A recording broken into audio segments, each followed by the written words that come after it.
What's up, you beautiful bitches? Thank you so much for listening to another episode of Getting Stoked.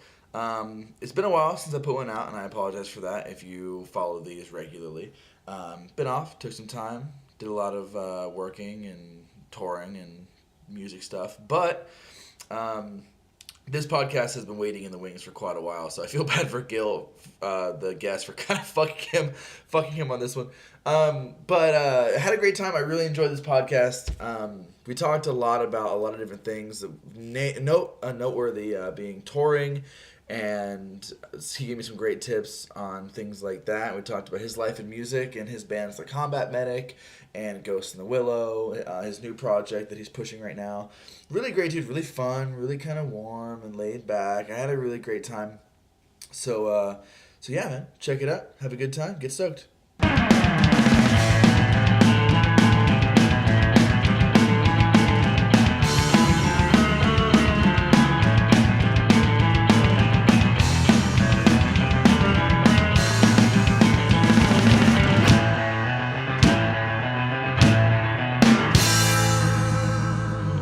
Hey man, how's it going?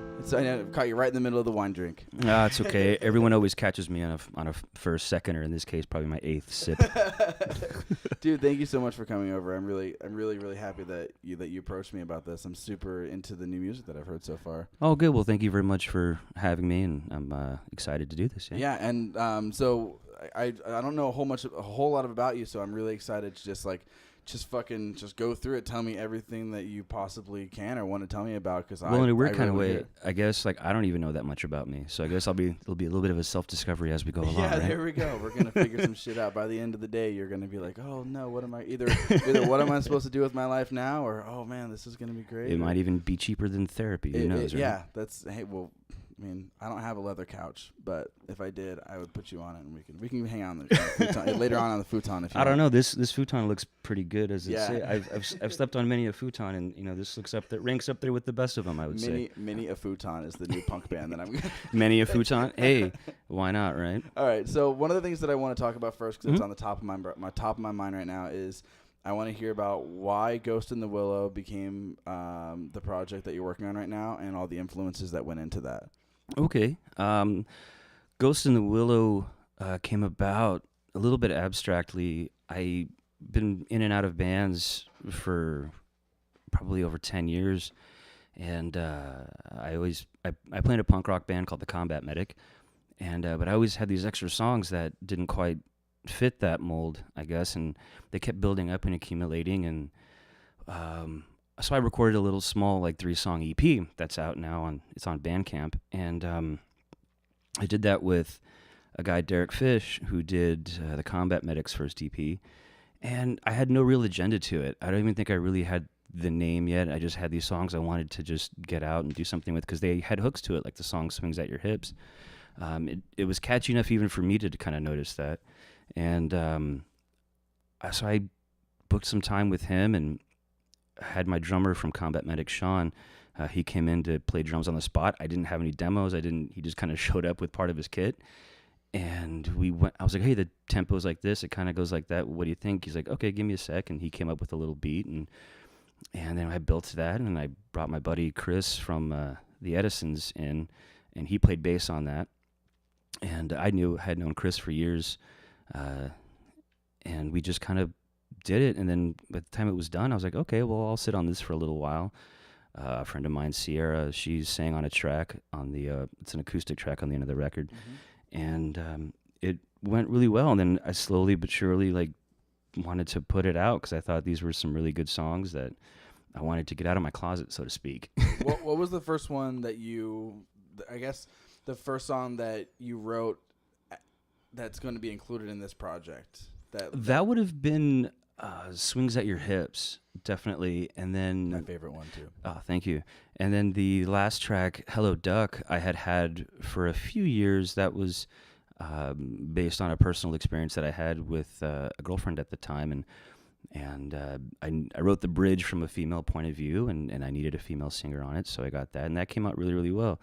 But I was also really inspired by a lot of my favorite bands, like Gaslight Anthem, the Replacements, the Loved Ones, Hot Water Music. Their singers always came out with these intermittent solo records, and I thought, well, that might be a good idea to kind of do something in that way. But I didn't necessarily want it to put it out under my own name, because I have a long last name, and and so it couldn't be the Gil, although it could be. But so the name I chose was kind of lingering around for a long time, was Ghost in the Willow, which is actually based on it's a misheard lyric in one of my favorite songs. Oh, that's awesome. And I thought the lyric was I hear a ghost in the willow, but it's actually, after fact, I found out it's a ghost in your willow, and I was like, God damn it. Yeah. Oh well. That But that makes it even cooler. Yeah. That also makes it legally yours. It just really kind of grew from there, and then I put the 3-song EP on Bandcamp. I had the artwork for it. The artwork was a picture that my old roommate took when we were visiting Portland, Oregon. And I was like, man, that should be an album cover. And I didn't really have any songs yet. Mm-hmm. So I chose that as the album cover, and it kind of fell together. And then I put it out, didn't advertise it too much, barely had a Facebook page for it. And then randomly one day last year, my dad was like, hey, I found this review of your CD. I'm like, what are you talking about? Like but he couldn't remember, what website, who wrote it, what it was about. He's like, oh, well, they mentioned this person, and I was like, I never heard of that. Because I thought, wouldn't someone reach out to you, I guess, right. that, hey, I would think so. That, hey, I wrote a review on your record, and it was Chris Nunley from the Yab Yum website. Cool. So sure enough, I didn't know what my dad was talking about, and I got a hair up my ass one day to find out what the hell he was talking about. So I looked it up, and there it was, and I was like, oh, there's like this 4 or 5 paragraph review of my EP that I had no idea was out there. And that really was the initial start to give me the kick to like pursue it seriously. Now that you know that other people dig it or see or hear what you're going for. Yeah, I don't even know how he found it. I've since became Facebook friends with him, and I never got around to asking him how he stumbled across it. And but maybe I'll do that one day. And Chris, if you're listening to this, you'll have to shoot me a message on how that came about and how you found me. That happened to us and a couple other bands that I know too through the Java magazine. Mm-hmm. When Mitchell Homan did a review for us on our first ever release, and we had no idea that it was going to be in print. I think one of us stumbled upon the copy of the issue. That's the best way to find out, right? Yeah, we always get those when they come out because they're free, and they always have a local band section on it for the new releases. Mm-hmm. So I think one of our members found it, and we were like, "Oh my God, we're in print! This is awesome!" And then the same thing happened to my buddy Matt in Troubled Minds. Mm-hmm. Where I sent him a picture of, holy shit, you guys are in the new Java, congratulations. And he's like, wait, where'd you get that? Where can I get one of those? Yeah, I mean, it's those little happy accidents, I guess. But I guess it's probably good that no one does tell you, because then you get excited about it and you almost get like, oh no. And then sometimes those things don't come out. And then you finally, when they do, you're like, oh, hell yeah. Yeah, or you've been waiting on them for a long time, and then when they do, you're over expecting it. You're over, yeah, you're over the excitement in a way. In the beginning for us, it was very much like we were never expecting reviews to happen because we were never trying to get them because we were still trying to figure shit out, and then they would happen, and we get so excited, so happy. Yeah, it's very hard to chase press in a way, so it's almost better when they come to you because it means I guess you're doing something right, and that's kind of how I feel real excited that Chris just kind of stumbled upon what I was doing, and from there I was like, well, I guess I better write some more songs and throw a core lineup together and work on another record at some point. So are you working on a full length right now? I'm working on I wouldn't say it's a full length. I would say it's still an EP, but definitely more than 3 songs this time around. And I'm recording it at Audio Confusion with Jalapaz Nelson. I've heard about that place a lot. I haven't done it. We do all of our stuff on our own just because we're broke as shit. It's like, I mean, everybody is. Oh, dude, I'm broke as shit too, and I'm anticipating that bill when I get it. Yeah. I might have to visit the pawn shop. Where is Audio Confusion? What's Audio Confusion? It's out in East Mesa, and I've known Jalapaz through the interwebs for about 5-6 years, and then he did. I guess he's probably most well known for that I'm aware of the early Andrew Jackson Jihad records. That's why I know the name, because it was on the early Andrew Jackson Jihad records. That's why. That's right. So then I was like, okay, well, why not try somebody new and step outside the mold? Because with Combat Medic, we always worked with Derek Fish at FC Studios, and I was like, well, since this is something different than what I'm doing with from the Combat Medic, I would use a different personnel. Yeah, for in sure. a way. And he was the first name that came to mind, and we did some demos for this new songs. I wrote about 6 or 7 new songs. Some are older, most of them are newer, and I'm really excited to put them out. And I've shared the demos with some friends, and they're all really excited about it. But I'm mostly just looking forward to sinking my teeth into these new songs and finding the different possibilities lyrically, and being more focused on those types of things. I have a core lineup that I'm working with on the record of, it's going to be myself and Brad Wandry from the Riveras on bass. Okay. And he's been a buddy of mine for a while. He's a really, really, really cool pocket bass player. And then Aaron Halmerson on drums. He was the original drummer for the Combat Medic for a while. Now he plays with Manual Sex Drive, which is members of the Limit I've Club. heard of that, I think. And he plays with those guys and the Freeze out of Boston, who are a really famous 80s punk rock band. So I hit him up and I was like, hey man, if you got some free time, you want to learn some new songs and like play drums on this record for me? And he was like, yeah man, absolutely. So that's the core lineup, and then I'm kind of going to cherry pick additional musicians from there, such as Jed Foster from The Bittersweet Way. Excuse me. He actually did my first show as Ghost in the Willow because I needed another guitar player to kind of help the nerves. And so Jed Foster is hopefully going to play on it. And then I got some other people lined up in my mind that I want to use to kind of fill out the sound a little bit. Hey man, I'm down to play bass. If you need somebody in the studio, Right I'm on. always down to record with other people. It's because I can't possibly keep myself fucking busy enough as it is. So I want to hear okay. So I feel like there's an innate sense of punk rock in and this might kind of sound ironic, but in the singer-songwriter by himself with an acoustic guitar, because there's something inherently like get up and go. I'm gonna do this. I don't need anybody else. This is me. This is what I'm gonna do. And I think in some ways that concept itself has a more intimacy than that loud, brash, literally in your face punk rock style, because you can't get really any more intimate than a guy with an acoustic guitar, like a troubadour style thing, because all you have are the songs. Yeah. And a lot of people and a lot of bands, they create great sounds, but you can't necessarily perform those on your own. You know what I mean? And that doesn't mean that they're bad songs. I just think some of the best songs are the songs that, have these full productions with drums and keyboards and whatever up your ass. And then, but if you can strip it down to that bare essence of just the lyrics, the melody, and acoustic guitar, and that makes it pure. And I think punk rock was always about purity. Absolutely. And you could argue that even Dylan was one of the first punk rockers just by doing that, Bob Dylan. Yeah.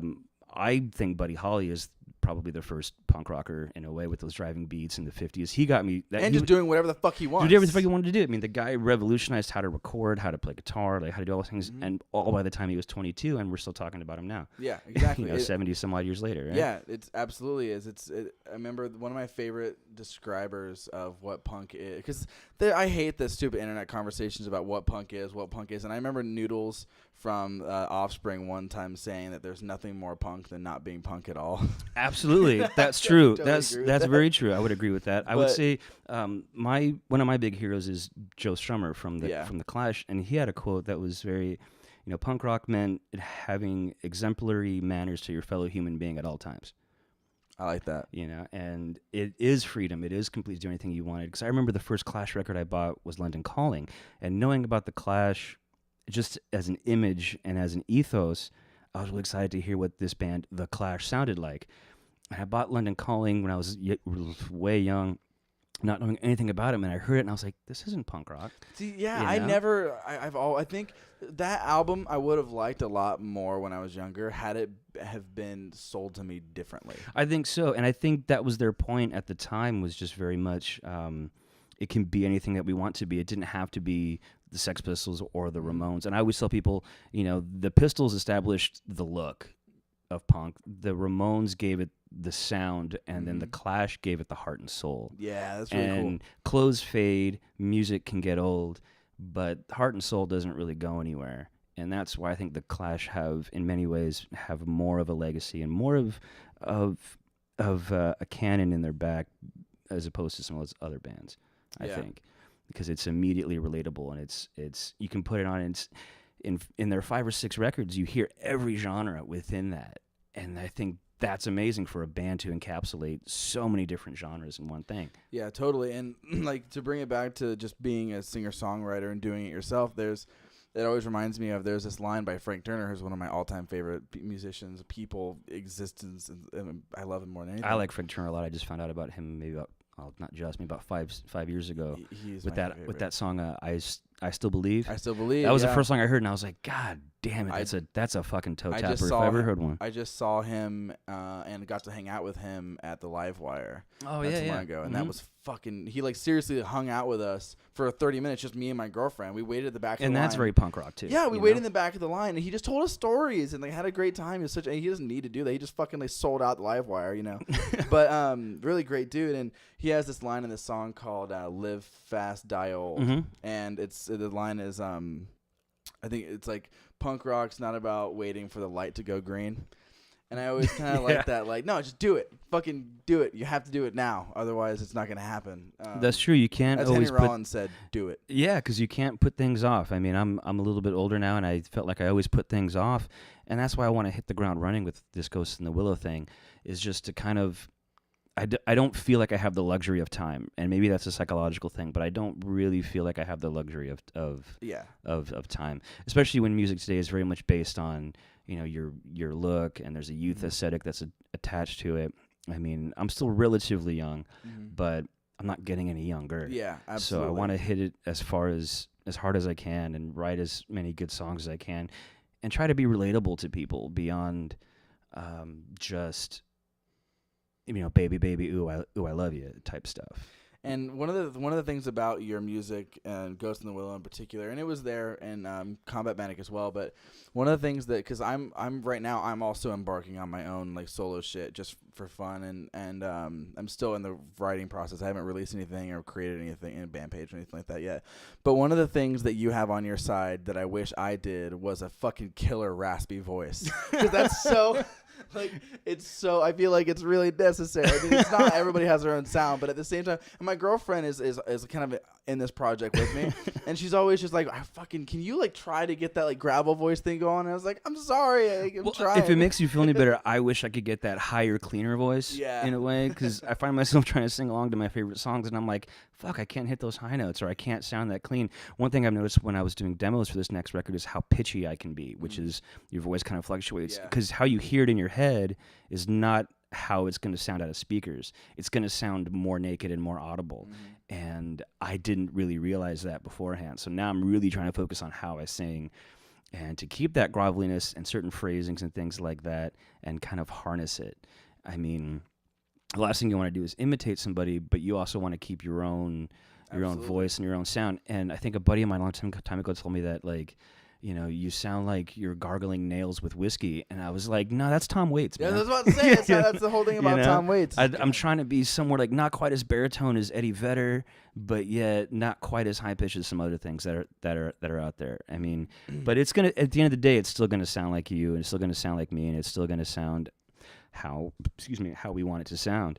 I think Tom Waits is probably one of my greatest like human inspirations of all time. He has some very unique perspectives that only someone like Tom Waits could really have. That's for sure. He's definitely in a class all of his own. He is his own genre. Yeah, oh, absolutely. You know, people don't talk about, Tom Waits and his contemporaries like. It's like, no, it's just fucking Tom Waits. The only like, you know? when you look at the related artists, all the related artists are other wacko musicians like him who have no genre. Like it's him and like Captain Beefheart or shit like that. Yeah, and I think maybe that is his own genre. Those types of artists that are their own categories. Maybe you could paint a bigger bubble around that and say that's a genre. You know? But I'm trying to really draw influences from my heroes, starting from the ground up. But the most important part is I'm trying to just write good fucking songs. Absolutely, you know? Because it's easy to get caught up in what an album cover is going to look like, what kind of press you're going to do, what it's going to roll, what the rollout's going to be. And those are all important things. But at the end of the day, I think a lot of people tend to forget the important part, which is writing a good fucking song. And that's where I kind of want to put that niche in there. But I also want to spread out outside of Phoenix in a Oh way yeah, too. for sure. I find it easier to kind of book shows out of town and out of state. I just came back from Oregon, and I did some stuff up there, and you get in some ways better well received somewhere else than you are in your own town. You can't be a prophet in your own town, people say. Yeah. Because I don't want to be a big fish in a small pond. I'd rather be a big fish in a slightly bigger pond. Yeah. You know? So that's why I'm trying to take more steps to kind of play outside of Phoenix. And yeah, I'm from Phoenix and all that kind of stuff, but I don't necessarily want to get locked into that niche. I completely understand. Whenever we've played, one of the things that I noticed about myself kind of was that, and I feel like other people do this too. Whenever I see that a band is on the road or that they're touring, and it's a stupid thing to think, but I automatically think that they're good or that they should be good. I have some kind of high expectation. It's a subconscious thing, and I don't think it's a stupid thing. I think that's in a way is a good thing because it sets your hopes high. Yeah.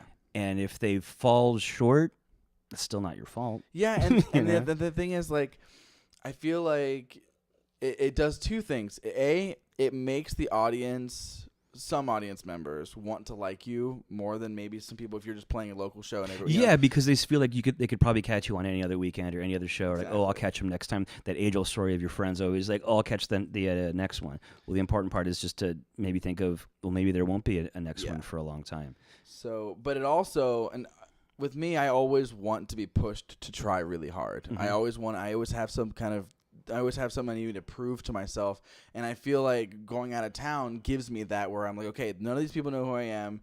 None of my friends are here. I need to prove my worth to these people. And that was an experience that I had when I was playing in Portland. I played February 3rd this past month up in Portland with some buddies that I met. I guess I met them there and at the ranger station in Portland, Oregon, off of Hawthorne. And I was very well received, and it was nice to receive compliments from people that aren't your friends, that don't have an obligation to tell you that, oh yeah, you were good. You get that pat on the back. Oh, that was good. That was real nice. Or like hey man, I really liked it. Or when you play with other bands and all they ever do is, hey, good set, but they didn't fucking see it. No, they didn't. Whether they liked it or not. Because I know me. It's kind of irrelevant. Yeah, I know me. I've said good set to people who I thought they were garbage just because I'm just trying to be friendly and have a gesture. But I know that happens to me in return, so it doesn't mean anything. And I think the way to combat that would be just to not say anything at all, Matthew. Yeah, I know. If someone says, oh, hey, man, like, oh, hey. Yeah, then leave it at that. Do you know Weird Radicals, that band? No, I do not. I can't say that. They're a local band, and one of the guys from that band works at Rebel. Oh, thank you, man. Mm-hmm. My little fidgety. I dropped my fidgety thing, and he picked it up. Way to bring attention to your fidgety thing, know. dude. I was trying to be sly about it and just like, oh, he needs that. I appreciate that. I better grab that. Now everybody listening knows that you have a fidgety thing. Oh yeah, and everyone who's ever been on the show knows that I have a fidget. I fidget with everything. Well, that's why I brought this bottle of wine to. I guess that's my fidgety thing. There you go. So when I played the Rebel, and it was like a Monday night, and it was a god awful show, probably one of the worst shows we've ever played. And Weird Radicals, I was gonna have them on the podcast, but they ended up having to reschedule. And I remember he was like, "Hey man, like good set," and I was like, "It's like you didn't listen." And he's like, "Yeah, I'm in the Weird Radicals, and we're gonna come on your show in a couple weeks." And I was like, "Oh shit, really? This is the show that you saw?" Like, and that's the thing. No wonder they rescheduled. They probably don't even know the fucking difference anyway. You know what I mean? Most people don't know a good show from a bad show if they've never heard you before.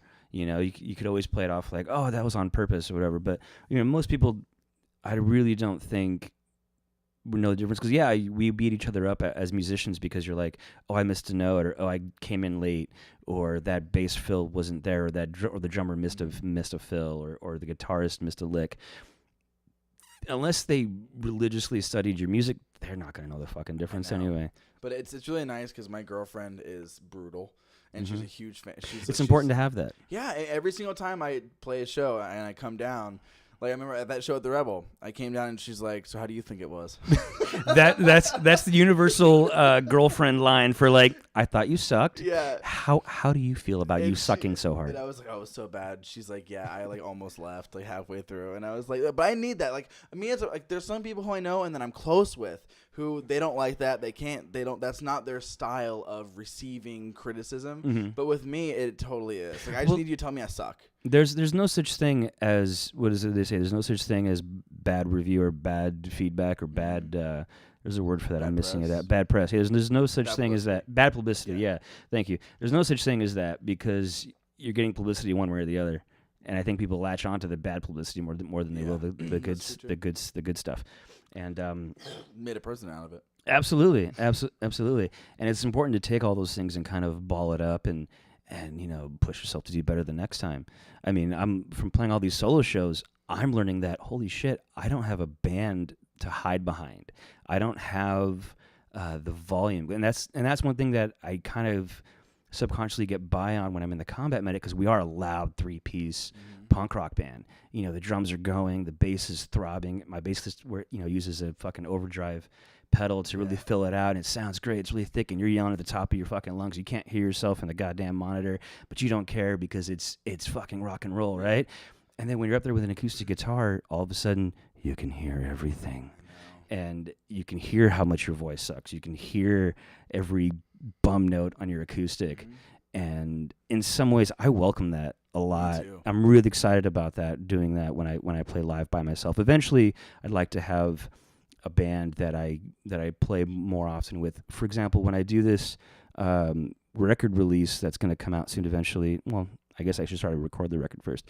After I record the record with Jalop Has It, Aria Confusion, I'm going to do the whole building a 5-6 piece band to perform a record release to get the full sound out of it. And then I'll go right back to playing solo acoustic shows right after that. But I want this record to kind of have that privilege of being performed the way it's going to be recorded at least once. I totally get that. And that's what I'm going to do, and I'm really excited about that. And I can hardly contain my excitement in many types of ways. A lot of my favorite bands have done that. God damn, I sound boring and droll. No, you Is it don't. going on or not? You don't. All right. You have a very soothing voice. I really appreciate it. Welcome to the Getting Stoked podcast with Matthew Slesser here. As you can tell, I'm very stoked. Today we are, there's a lot of excitement going on here in the room. No, I totally get it. Like, no, I dig it. So what I really want to know is like, maybe it's not obvious, but I feel like Combat Medic wasn't your first band. No, it wasn't. It came out of a band called To The Sea. Was that your first band? That was my second well-fronted. I'm getting a phone call, and my buddy Greg is calling me right now. He called me yesterday. Greg, if you're listening to this, I'll call you back. You're not. I know you're not listening to it live as it's going, but I see that your phone call from you now. Yeah, shit. I'll call him It's later. all right. Could you repeat your question there, Matthew? So, And I'm sorry for the distraction. Tell me about your first real band, first Oh, musical okay. experience. Back in the summer of 2003, there was. I started a band called Blackboard in a long time ago, and that was my first, because I was a drummer before that when I was 19 in a band called Eavesdrop, and that got me used to playing stages and stuff like that.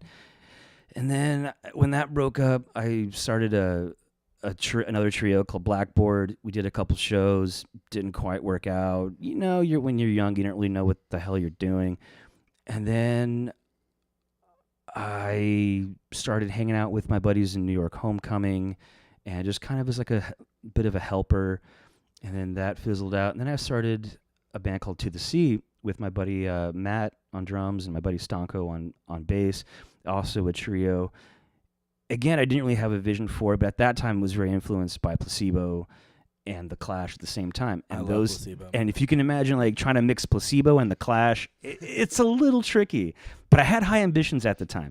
And then To The Sea eventually became the Combat Medic, because I had a lineup change after the guys from To The Sea that kind of fizzled out because our drummer moved. And then when I started Combat Medic proper with Aaron on drums, that's when I started to really have more of a focus to it. Again, it was very Clash heavy and Clash influenced. And then it just kept building from there, trying to grow out of those things. And Combat Medic is now myself and my buddy Sean Harris, who also plays drums in Gomi, and Russ Hill on bass. Russ Hill used to be in Soft Deadlines as well, and I know you had Oliver here not too long ago from Soft Deadlines. Yeah, and then so that's what it's been for the last 5 years, and I was very content with that. I was very content with those guys, and we still write songs, we still create a hell of a noise, we still practice, we still play. And then Ghost in the Willow started to happen, and I find there's less democracy when it's just you, and that's what I like about it. It's kind of nice. Yeah, no, I feel the same way. I'm not bagging on them at all. It's just that I like to have to, if I get offered a gig, I don't have to check with anybody. I don't have to wait a day to find out, hey, can you guys do it or not? Check schedules. I can just do it. Yeah, and it doesn't matter. And that's one of the really, really alluring things to me about solo projects too, is that I'm so the singer of my band and I are best friends. We're brothers. I love him more than anything in the whole entire world. Are you talking about Josh from episode 1? I'm sorry. Yeah, yes, Josh from episode 1. But the thing is with him is that, see, he's the one who's writing the songs for the most part. So obviously he's going to be the biggest control freak, and he has every right in the world to be, because these are the songs that he originally, he gives us pretty much the whole thing, and then we just change it up and make it whatever it ends up being. And that's fine, yeah, absolutely. Yeah, but he is the primary chef of what's going on. So he should get he should be a control freak about it. But I'm a control freak too. So there is a little bit of... You're going to have to be a really good sous chef. Yeah. Is that how that's going to work? So we have a system. The three of us have a system that work really well, and there's no bumps in that. But there still is God, I just want to fucking do shit my way, and that's one of the reasons. Yeah, it's hard to keep your ego in check. Yeah. But what's great about being a 3-piece is that people tend to, pay attention to you more, because a lot of bands are 4 pieces, 5 pieces, 6 pieces. But when you're a trio, it almost demands attention, because how much sound can you really put out with 3 people? And it's that power trio mentality that I think is really, really important, because you have to learn how to fill up space with a minimal amount of players. Yeah. No, I totally hear you. So one of the things that you brought up that I wanted to talk about was, you mentioned Placebo. I love Placebo, and I don't know anybody who really loves Placebo. So neither do I. I just know me and the guy that got me into Placebo, my buddy Russ Martin from the Edisons. He got me into Placebo a long time ago. I think I just got into them via music videos on the internet or something. So I don't even have the luxury of having. I remember the first time he played them for me, I didn't even know what these guys looked like. And then when I saw them, I'm like, they look exactly how I would think that it would sound. And I think that's brilliant. So one of the things is I wasn't expecting Placebo, because from what I've heard from you so far, that doesn't fit. Matthew, you'll find in the course of your life, you're going to meet people that have a lot of different influences that you wouldn't really expect. I think now's a good time to talk about my love for Cyndi Lauper, as well as Balalaika's. But with Cyndi Lauper, I can always pin that back to Roy Orbison. See, Roy Orbison's one of the great singers, and he and Cyndi, they had a song that they both covered. You know what I mean? There's always a tie to everything. But with Placebo, for some reason, I just can't get into any of their last few records. I don't know what it is. Meds for me was kind of a peak, and that was in 2005. I think Meds was a peak for me. And then I don't know if it was I lost interest, and then they got a new drummer, and then I was like, okay, I don't have time to pay attention anymore. Yeah, I think the last album that I really, really liked was Our Battle for the Sun, which was that was good. I remember when that came out. It had a really dry production value to it that I wasn't necessarily expecting. But again, the songs are still there. Yeah, the hooks are still there. If you can see past what we would perceive as a negative aspect to the production and still hear the songs, that's a great thing. And I think they're definitely very good at that. Placebo is not really a band that's too much on my radar anymore, because they're their own class, their own thing. And I'm sure there's a lot of Placebo fans out there that could point out, no, they have influences of this and that. And you could think of David Bowie or Morrissey, or Smashing Pumpkins or whatever have you. And it's important to be able to make those distinctions, because that's how it makes it relatable to you. Because I think any band has to kind of have that one thing that makes you think of something else. Yeah. You know. Yeah. Yeah. Exactly. And yeah. No, I would agree with that.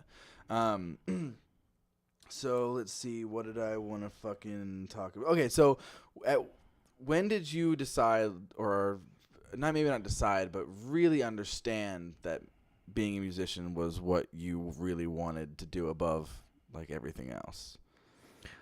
Wow, that's a great question, and I have the answer for Okay. that. Fantastic. I wanted to become a musician strictly because of two things. One was my brother was a musician, and two, Buddy Holly. I was a young kid a long time ago, as we all were young kids a long time ago, and I remember watching NBC had these reruns of the old Ed Sullivan Show. You probably don't even know who the fuck Ed I Sullivan know Ed is. Sullivan, dude. Come on, I'm a pop culture. I'm guy. sorry. I didn't mean get to. it. I didn't mean to. Don't You know, fucking age me, man. I didn't mean to age you and assume anything. Shame on me. How dare I? You know. But no. So I saw this clip of Buddy Holly, you know, before Weezer and all that kind of stuff with the song, and there was this geeky, awkward guy that didn't look like Elvis Presley. You know, he didn't necessarily play guitar like Chuck Berry, but his confidence in his performance really came through. And then I discovered his music, and that blew my fucking mind. Like, it sounded so, to me, it still sounds so fresh. And Buddy Holly is why I play guitar. That's why I wanted to take music seriously. And everything else kind of came after that. I mean, that was my number one nucleus that I could think of. A lot of people say it's the Beatles. Well, everybody and their parents are into the Beatles. My dad's really into the Beatles, and that's kind of like, that's a given. We don't even have to mention that. You know what I mean? But Buddy Holly for me was the number one, and then I discovered punk rock in junior high, like everybody else. Yeah, and me then too. my I used to listen to Black Flag, not because I necessarily liked the music, but because at that time nobody really was listening to fucking Black Flag. And then after that it was Nirvana, and then it was Pearl Jam, and Pearl Jam was the first band I got really obsessed with. Really? That's interesting. Yeah, Pearl Jam, when I was about 13 years old, I went and saw Pearl Jam at the Veterans Coliseum in '98 with some friends of mine, and at the time I didn't like it. I wasn't really into them, and then the more I listened to them, the more it blew my mind, and that was the first band I became really obsessed with. Okay. And that, it still translates to me now. Was Pearl Jam. I think Pearl Jam is. For some reason, I don't think I've ever dealt like most people. I don't think I've ever dive deep into it beyond 10 or verses. Well, I'm gonna give you a tip. You're gonna need to pick up one record and one record only of Pearl Jam's, and that's Yield. Really? Yield, yeah. Okay. It came out in '98. That record, it still sounds unlike anything. I hate the album cover. I find it funny. I always wanted to get that out. I always wanted to get a Yield tattoo on my arm, on one arm, and then a Joe Strummer tattoo on the other. But the Yield album, you'll hear a lot of things on that record. It still sounds like a fresh modern record, and it doesn't necessarily sound like the idea of what people think of Pearl Jam, because they only really think of the hits. The same way a lot of people only think of Nirvana as Smells Like Teen Spirit. Yeah, There's a lot more to it. And I think for me, I've been looking for that quote-unquote new Pearl Jam record that reminds me of Yield. And that, I think, is the record that if you want to really give them a fair shake, is probably check out Yield. I'll have to do that then. I know. We have some Pearl Jam memorabilia in the house, and this is... There's this big Nirvana versus Pearl Jam bullshit that my girlfriend and I get into all the time. But well, first of all, that doesn't really exist. You can't really. It's apples and oranges. Yeah, really. yeah. I guess you're right. So the other thing, you're talking about the Beatles, and I didn't grow up with the Beatles for some reason. I grew up with Stones fan. I know neither. Okay, well, all right. No, my parents were my dad was really into hair metal and punk, and okay, I can see that. My mom was. Wow, why can you say that? Am I wearing fucking sequin pants or something like that? Because you look like the antithesis of that, so therefore you must be. Thanks. Into that. so my dad was really into hair metal and punk, and then my mom was really into that stuff too. But my mom was really into Fleetwood Mac and Madonna and John Mellencamp and shit like that. So I kind of grew up with Speaking of both. John Mellencamp, sorry to interrupt you. You're totally fine. I was doing the demos for this next record that I'm going to be working on with Jalapaz, and he was like, "Hey, these are really good tunes, man." He's like, "It kind of reminds me of like some John Mellencamp, but the deep cuts, man. The deep cuts, not Jack and Diane." Yeah, yeah. And I was like, I only know the hits, but I respect it when someone says, "But not that, the deep cuts." Yeah, because that's when you know that somebody really has better songs than just Jack and Diane, right? So I was like, oh, okay. You know what? I take that as a compliment, See, what I got into instead of the Beatles from that era was, and my parents got so bored with music in the 90s that they just started buying older shit because they could not handle the same SCP songs on the radio anymore, the same songs that they still play every single day. You know what's funny? I listen to KUPD. I rarely listen to terrestrial radio. Me too. And B, when I put on KUPD, it's the same shit they've been fucking playing. I know. I don't 17 fucking understand years. it. I think that speaks more to like there really is no good in their eyes, no good like modern rock. I guess not. It's bullshit. But so my parents got so sick of that stuff, they started buying other weird stuff. Like all of a sudden, my dad went through a weird country kick. Like he got like the Alan Jackson record with a lot about loving, whatever that album's called. Just because he was so sick of like I'll listen to anything else. But luckily, one of the albums that they purchased that was a guilty pleasure for me, and I didn't want people to know I listened to it, and I didn't want my parents to see me listening to it because I didn't want I didn't want it to be a thing. Was fucking the Beach Boys' Greatest Hits. There's nothing wrong with that. And there is not, but when I was like 6 and all I wanted, or 6 to 10-ish, all I wanted to listen to was punk and metal and all that kind of stuff. So listening because you're bouncing to off the fucking walls anyway. You want music that reflects bouncing off the fucking walls. And I wanted to be cool, and I wanted to, when you're a kid, you're really, all that stuff really matters to you. And then I remember like always listening to it and liking it, but hating it at the same time because this isn't cool. And then later on in life, I really hardcore rediscovered it. That's good. That's good. It's always good to go back like that. Yeah. I saw Brian Wilson not too long ago when he was here at Celebrity So did Theater. Josh. And so did Josh. We talked about that when I met Josh for the first time, and was that amazing? It was really, really great. It was really, really great. And there's not a whole lot of those guys left from that era. Those true genius revolutionaries. But I think to go along with that, once these people do start kind of dying off, unfortunately, everybody moves up one. Yeah. It's like, 15 years ago, nobody thought Radiohead was really anything special, and now they're up in this upper pantheon of like, oh, it's Radiohead. Oh, God. You know what I mean? So it's like I don't share that. I don't either. But, it's just a bunch of noise to me. It's a bunch of bells and I don't know what it is about Radiohead, but I've probably tried to listen to them a lot. I don't necessarily want to rag on Radiohead too much because they're making a lot of money and they can do their own thing. They have the right to say, I don't give a fuck. You know, and they've earned that right, and I think that's very respectable. I still think their music's shit. Yeah, but I don't get it. But millions of people that buy their records, there's got to be something there, and it doesn't necessarily have to be that way. I love the Bends. I remember I got the Bends on vinyl, and my girlfriend was like, she's, again, not a big fan of everything else, just into the Bends, and we got that. And I do like that album. It's not an album that I ever will like put on in my car because I just really need to listen to this. But I do like just pretty much just that record by itself. But yeah, no, I totally understand that. I mean, I saw Radiohead live once, and in that moment, I thought they were truly fantastic in that moment.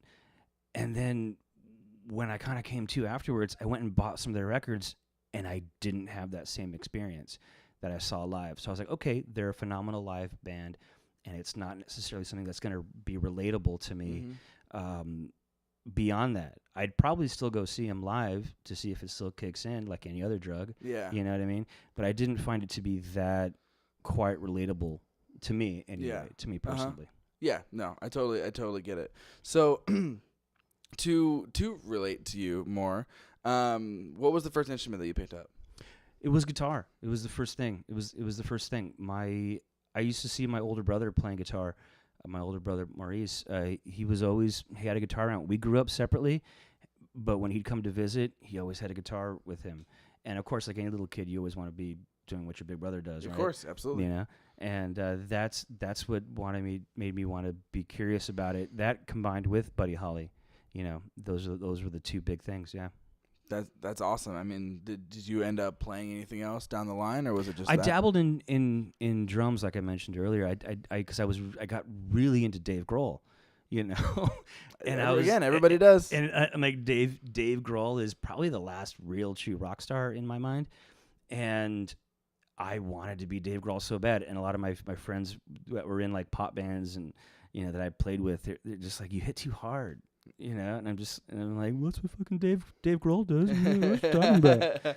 I'm just keeping a beat shit. I'm just trying to be like Dave Grohl, man. Our drummer does the exact same thing. Our drummer, like, if you were to hear the demos that Josh made with the drum machine before we got Austin as a drummer, it sounded totally different songs. But when we played them with Austin, I got so excited because it sounded like it was loud as shit all of a sudden. Yeah, and because you need a good drummer, and truly, I think bands are only as good as their drummer. That's Absolutely why I've is. opted to not really have one. Just Yeah. But no. I've been fortunate enough to play with a lot of great drummers, 3 of them, and my buddy Matt and Aaron Halmerson when he was a kid, and he's still tremendous and inspires me all of the time. And then Sean Harris right now that I play drums with in Combat Medic. So I think it's important to have people around you who inspire you, not just people who you look up to and don't know, but people around you. Absolutely. I used to get a lot of flack because I think someone made the observation to me one time and said that, Gil, you sure do surround yourself with a lot of yes people, meaning that people that always give you encouragement and they always kind of give you like that, like, oh, that was good, that whole pat on the back thing, right? And I was like, well, yeah, why the fuck not? You know what I mean? You need encouragement, but when you go somewhere else outside of town, you also want someone to tell you that you suck. Yeah, absolutely. Yeah, it's both. I remember one of my favorite people in the world is Kevin Smith. Okay. The filmmaker. The filmmaker. Yeah. And 'cause I was really into film for a long time, and I still am. But one of the things that I remember him talking about was that it's important to surround yourself with why not people and not why people. Yeah, meaning that you don't want people around you who are always just like, why? Why would you do that? Why would you do this crazy, ridiculous, ambitious thing that you're probably not going to be able to do? Why? You just don't. I don't like to surround myself with people like that. I want to surround myself with people who are like, yeah, let's do it. I think you're describing everybody's parent. Yeah, pretty much. Yeah, and I think, and they'll always take credit for that. Well, if it wasn't for me pushing you to tell you couldn't do it, you wouldn't have done it, right? Yeah, in the fucking in retrospect, they're covering their ass. Yeah, like you wouldn't have succeeded if you didn't have me busting your balls. I planned right? all this. Yeah, there you go. It's paying off dividends now. You know what I mean? No, you're absolutely right. You're absolutely right. I had another topic I wanted to ask you about, but I totally fucking flew off my bet. I know one of it was, can you just take a drink of this wine or even pretend to it? Because then I feel like what is it? What kind of wine is this? I picked it up from the corner store. It's a step above the brown bag special. It looks kind of cool. It's back from the dead red. I'm down with that. It's a red wine. Watch your tooth. I've chipped a tooth doing that. I didn't mean to succumb you to peer pressure there. No, it's kind of nice. All night there. I like that. No one likes to drink alone, Matthew. Do you go by Matthew or Matt? Matthew doesn't matter.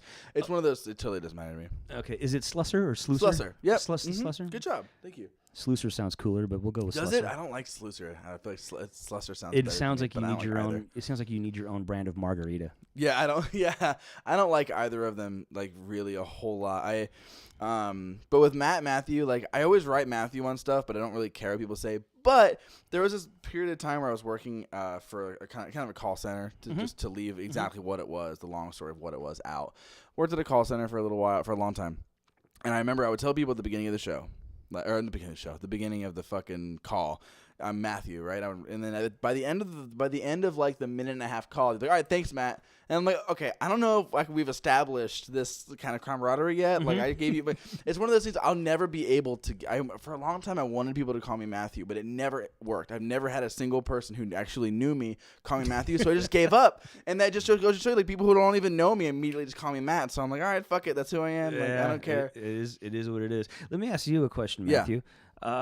When you guys go on tour, do you try to develop camaraderie with the bands that you play with in other places? We also try to establish that with touring bands who we meet here because we always call in favors when we're going on the road. Absolutely, and that's very important to do as well. I've been doing the same thing lately with some friends of mine in California and Oregon and a lot of places. For example, Divided Heaven out of LA, Spanish Love Songs, who are some really good friends of mine, and I help them book shows when they're here, and they're helping me out trying to book some shows out there, along with a band called Moonraker. And Wow, that's not familiar to me. That's okay, and you should look them up. That sounds familiar. I don't know Moonraker, they were just here like last week, I think. I feel like that's, yeah. And they're a good like NoFX style punk rock band. A Fat Records band. Yeah, that kind of stuff. And then Spanish Love Songs are doing really, really well. They're on a label called Wiretap Records out of LA. I've been sending that record label submissions for months now, and they haven't listened to it yet. At least tell me no. I know. I know, man. We're about to get on that same kick now that we got our album completely done and I like finished. the album cover, by the way. Thank you very much. Yeah, that's all. I did the first album cover for the Stellar EP, and then Josh did this one. He did all of it. The entire album is photography, and it's all stuff that he did with the Polaroids. But so like. Oh shit! Now my phone's ringing. Ladies and gentlemen, he's reaching for his phone there. We're having a bit of a. But so, yeah, it's ridiculously important to establish those kind of friendships with people, because I'm constantly we have bands who come down and play with us and like us, who next time they come down they ask us to play on a show with them. And I think that's important, because a lot of people talk about the Phoenix scene, and I think Phoenix is a good place to nurture those types of things, and there's a lot of good talent here, but a lot of it fizzles out pretty quickly. It's so fickle. It's so like 2 years. Like, and I wonder why that is. I've always wanted to talk to a band around, like, for example, like I'm probably gonna get a lot of shit for this, but like a band like Black Carl, who I know, like, I don't know them. 7-8 years ago they were coming up, and where are they? And then when I was younger, a band like Morning Maxwell, and a lot of bands become defunct for various reasons. A lot of them are valid, but I think it's important for a lot of bands to push outside of their town.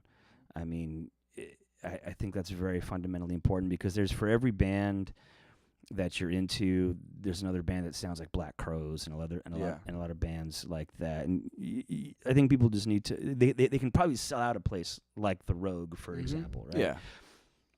But what does that really mean? Like, what does that mean? Yeah. No, really, I think I want to ask you, like, what do you think that means? I feel like that, to me, would be a stepping stone to, like, if, for instance, I know a lot of people want to get a good local draw before they start going out other places, because they have a lot of heat behind them. Like, as far as, like, they'll have more press, they'll have more this, that, and the other thing. But then when you get to another place, yes, all of a sudden it's not there, right? Yes. I feel like it's still good, because you still have people talking to other people. That's and true. People who are out of state. You still have true. friends. But I feel like if I were to sell out a place locally the size of the Rogue or 51 West, where we play constantly, that's a great venue, by the way. I love 51 West so much. So easy to set up shows. With me, nothing's ever enough. I'm always trying to get more and more and more. So what it would do is it would make me feel good and happy and really, really, really excited and kind of somewhat accomplished that we managed to do this thing. But it would also it would prove, like, okay, if we can do this here, then we can do this anywhere. Like, let's push out, let's go forward. But there are bands like there's bands who are crazy selling out here, like crazy, like Playboy Man Baby, who are amazing. But I don't. Maybe I'm wrong. I don't see them touring really that often. But there's bands like Sundressed who are destroying it here and who are on tour constantly at the same time. And I think that's very much key. I think any band that's worth its salt should be touring constantly. Totally. And I made the mistake of not touring as much as I should have, over the years. And now I'm trying to make up for all that. And I'm trying to kind of play places that aren't in my backyard. And like going to Portland, I'm trying to work on some shows, doing some shows in LA, and then build outward from there. I mean, I don't know if you've ever, like, rolled dough out. Yeah. You know what I mean? And I want to try and roll those things out. Yeah, for sure. And get to other places, because Phoenix is great. It's a good town. You can play any time of the year, but at the same time, it's like, I want more. Me too. Yeah. We played 4 home shows and then immediately went on tour. Yeah. Which was stupid, because we sound like shit. But it was No, it also doesn't smart. matter. You know why? Because as long as you have a good product to sell them, like a CD or even a Exactly. T-shirt, that's what matters. you And know? we made friends and we made connections that we're still using to this day, and we got a lot of experience out of it. We got a lot of we fucked up a lot when we were we're still nobodies, but we were super nobodies at that time, and we fucked up then as opposed to later on when it would have mattered a lot more. That's true, and it's important to fuck up when you're super nobody, but when you get up to nobody, you can't fuck up as much. And the other thing is, I feel like all bands who are just starting out should tour immediately because it shows you whether or not these are band members who you're actually going to be able to. That's very play true with. as well. Because if you play with a band for years and you never really you're not living together, you're not constantly having to share space with each other, you practice once a week, play shows, whatever. That's fine, but when you're on the road and you're constantly with these people, and you have to be with these people when conflict arises, you have to be able to handle them and handle their way that they handle conflict, and this and the other thing. You'll be able to if you realize that early on, then you can be like, okay, fuck these people. This is not for me. I can't do this. That's what camaraderie is great about. Yeah, and you need to have camaraderie with your bandmates. I mean, I'm envious of my friends' bands like the Limit Club, for example. I've known those guys for a little while. And and also Manual Sex Drive. They have an amazing camaraderie. At least that's what I get from it. Whether that's true or not, I don't know. But it sells that vibe of that they're a unit, they're a gang. And that's one thing that I really enjoyed about The Clash as well. They projected that image of camaraderie and as a gang that doing it to get together. I, on the other hand, I feel like I missed out on that in many ways. Like, I love my bandmates. I mean, Russ and Sean, they're great guys to hang around with. And I wish I could hang around with them more often, really. And being on the road, I'd love to be on the road with those guys to not even create, but just see if there is that camaraderie. I got so lucky, man. You really did, because I remember you telling me, not telling me, God, like we're best homies. Yeah. I remember listening to one of your earlier podcasts, and you were talking about that, just that solidarity, like we're all in it together. That band of brothers mentality that I think is one of the reasons why a lot of people get into bands, or join bands and start bands. And I don't think I ever really had that. So now I'm trying to establish a camaraderie with myself. Yeah, no, that's important. And be able to handle myself when I'm on the road, when I get crazy, and tell myself, hey man, cool it out. I know that stuff is really important, and it's. I remember when we're building up for another a little mini tour right now of Colorado. And 3 dates, man. I saw 3 dates. that. I'm stoked. And one of the things about that is originally... You guys gonna go skiing? You gonna hit the slopes in March? Skiing on some legal weed is what we're gonna be doing. Kids. Here's a PSA from your old buddy Gil. Don't buy drugs, but if you become a rock star, you'll get them for free. Yeah. So, unless you're high or super joint, in which all of your money goes to weed. So he has a budget that that is greater than some countries. I know. So the thing is, we were first gearing up man, for we it. got to cut that funding. Nah, we don't need that. We need to spend the money on weed. But I like it. Money on weed, homies. So I love it. So with gearing up for the tour, we were talking about. Like, I'm always trying to be as pragmatic as possible. And I was talking about how, you know what, it would be cheaper for us to just take 2 sedans, 2 people per car, because we're going to have our buddy Rody with us, and get there that way. Because you need a merch guy. Yes, you absolutely do. And you need someone to drive the van at 2 a.m. when you're drunk. So we got this. So we have a guy doing that, and we were talking about all that stuff. And at the end of the day, though, we all decided like, no, fuck this. We need to be in a van. We need to do this together. We need to be together. It's important. You need to smell each other's farts and fucking. Oh, speaking of that, I remember getting a pearl of wisdom from a band a long time ago called Morning Maxwell. They were from Arizona. And I auditioned to be in that band, and I think I learned their whole record, and they wound up telling me that I learned the wrong track. Anyway, oh, no, you did great, but you learned the wrong guitar part. Anyway, the guy was telling me that, hey, man, when you go on the road, you don't always have access to showers, so buy Gold Bond and powder your balls. Yeah. And I was like, A, dude, I just fucking met you.